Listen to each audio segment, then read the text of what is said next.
தந்தையிடம் பசியை அறிந்தேன், தாயிடம் உணவை அறிந்தேன். பசி எடுத்ததா, அனைவரும் மகிழ்ச்சியாக உணவு சாப்பிடுங்க. அப்பா அம்மா வீட்டிலே வச்சுன்னு பத்திரமாக பார்த்துக்கொள்ளுங்கள். ஆதி தாய் தந்தை இரவு பகல் துணையோடு பசி உணவு மகேந்திரன் நிகழ்ச்சியை துவங்குகின்றேன். அனைத்து மகான்கள், சித்தர்கள், மகரிஷிகள், ஞானிகள் எனக்குள் இருந்து இயக்குகிறார்கள், நான் இயங்குகிறேன்.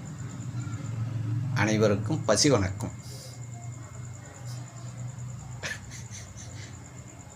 வீடியோ விட்டு ரொம்ப நாள் ஆச்சு, பனி, புரியுதுங்களா? இப்போது எல்லாமே இரண்டாக விளக்குவேன், புரியுதுங்களா? ரெண்டாக விளக்குவேன்.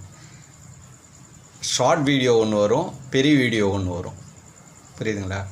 ஷார்ட் வீடியோ வேணுன்றவங்க ஷார்ட் வீடியோ பாருங்கள். கொஞ்சம் இன்னும் நல்ல பிரபஞ்சகத்தை பற்றி புரிஞ்சுக்கணுன்றதுக்கு அந்த பெரிய வீடியோ பாருங்கள், புரியுதுங்களா? என்னங்க ஐயா தலைப்பெலாம் மாற்றுறீங்க?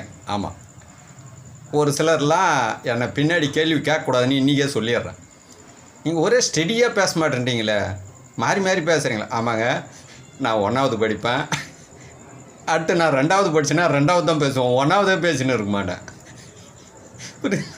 5வது படித்தேன்னா 5வது தான் பேசுவேன், புரியுதுங்களா? 10வது படித்தேன்னா 10வது பேசுவேன். ஒரே மாதிரி பேச முடியாதுங்க, புரிஞ்சுங்க. இதை தெளிவாக புரிஞ்சுங்க, புரியுதுங்களா? என்னை இன்று பிரபஞ்சகம் என்ன இயக்குகிறதோ, புரியுதுங்களா? வானமும் பூமியும் என்ன இயக்குதோ அதை நான் பேசுவேன். என்னுடைய உணர்தல், புரியுதுங்களா? எனக்கு என்ன நாளைக்கு என்ன உணர வைக்குன்னு தெரியும். ஒரு நாளைக்கு ஒருத்தரை திடீர்னு பாராட்டுவேன், திடீர்னு திட்ட சொன்னால் திட்டுவேன். அது என் பொறுப்பு இல்லை, மேலே கருத்து பொறுப்பு. அது பொறுப்பே எடுத்துக்கும், புரியுதுங்களா? பேசுறதுக்கு முன்னாடியே நான் தப்பாக பேசினாலும் உனக்கு தான், புரியுது?